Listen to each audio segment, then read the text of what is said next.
ეროვნულ სტადიონზე დღეს საქართველოსა და ამერიკის რაგბის ნაკრებების შეხვედრა გაიმართება. ქართველი მორაგბეებისთვის დღევანდელი სარეიტინგო ტესტ მატჩი განსაკუთრებული მნიშვნელობის იქნება. ამერიკელების დამარცხების შემთხვევაში ნაკრებს შანსი ეძლევა მსოფლიო რეიტინგში კიდევ ერთი საფეხური წინ წაიწიოს. იმ შემთხვევაში თუ დღეს დაგეგმილ შეხვედრაში ქართველებმა მსოფლიო რეიტინგში მე-15 ადგილზე მყოფ ამერიკის ნაკრებს 15-ზე ნაკლები ფული ძლიეს, საქართველოს ნაკრები მას მე-15 ადგილს ართმევს. 15 და მეტი ფულით მორგების შემთხვევაში წინსვლა კიდევ უფრო მნიშვნელოვანი იქნება. გარდა ამისა, გაჩნდება შანსი, რომ საქართველოს კიდევ უფრო წინ მე-14 ადგილზე გადაინაცვლოს. საქართველოს ნაკრებმა ერთი კვირის წინ პირველი სარეიტინგო ტესტ მატჩში კანადის ნაკრების წინააღმდეგ ჩაატარა.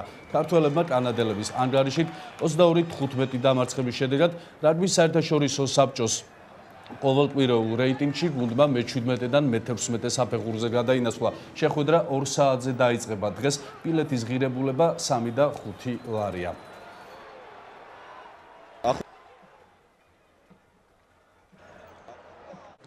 ბილეთები არის 3 ლარიანი ბილეთები და ცოტა ზემოთ. ისეთი თამაშებია, მით უმეტეს ამერიკას ვეთამაშებით, წინა თამაშებზე კანადას ვეთამაშებით, მარტო ამაზე კი ღირს 3 ლარის გადახდა. არის ხელმისაწვდომი ფასები და აუცილებლად მოვალ ჩემს მეგობართან ერთად.